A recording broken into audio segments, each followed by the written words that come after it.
ባላሳልፉሉን ቻይና ግን ምን ሆኖ ነው ከትናንትና ጀምሮ ስደውልለት ስልኩ አይሰራም? ሰሞኑን ትክክል አይደለም እያዩት ነበር።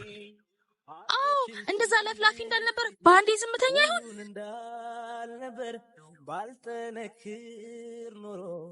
አያነሳም። ይሄው አሁንም አይሰራም፣ ጭራሽ ዘግቶታል። የሆነ ነገር ሆኖ መሆን አለበት። በቃ ቃሉ እኔ ላይ ሰፈር ሄጄ ቼክ ላድርገው። እንደሱ ይሻላል። እኔም ካፌ ቼክ አድርጌው ልምጣ። አዲስ ነገር ካለ አሳውቂኝ። ባይ። አልከፋኝም ባንቺ ቻይና አቤት አንቺ አንተ ምን ሆነሃል? ለምንድን ነው ስልክ ማታነሳው? እኔም ቃላብን ስንት ጊዜ ነው ደወልልልህ? ደውላችኋል እንዴ? አላየሁትም ነበር። ኧረ ተው፣ እኔንማ አትሸውደኝም። በደንብ ነው ማቅህ።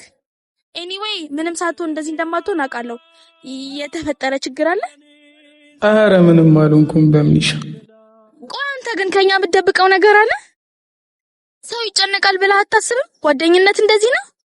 ሰው ይጨነቃል ብዬ ማላስብ ይመስልሻል? ለእናንተስ መናገር ከብዶኝ ይመስልሻል? ግን በቃ ሁሉም ነገር ግራ ገባኝ። ነገሮች አስተካከልኩ ስል መልሶ ይተብላሽ ተቸገርኩኝ። የኔ የምላቸው ነገሮች ከኔ እየሸሹ ተቸገርኩኝ። ታውቂያለሽ፣ ሁሉም ሰው በውስጥ የያዘው ነገር አለ። አጠገብሽ ሆኖ ሲስቅ ሲጫወት ስታዩ ደስተኛ እንዳይመስልሽ። ቻይና ሳንረዳ ቀርተን እኮ አይደለም። ያለሁብህን ችግሮች ምን አይነት ሁኔታ ውስጥ እንዳለህ እኮ እናውቃለን። ግን በቃ ጓደኞች ነን፣ እኛን አትራቀን፣ ከኛ ጋር አሁን። ጓደኝነት ማለት እኮ በችግርም በሐዘንም በደስታም አብሮ ማሳለፍ ነው። በቃ እና ተነስ አሁን።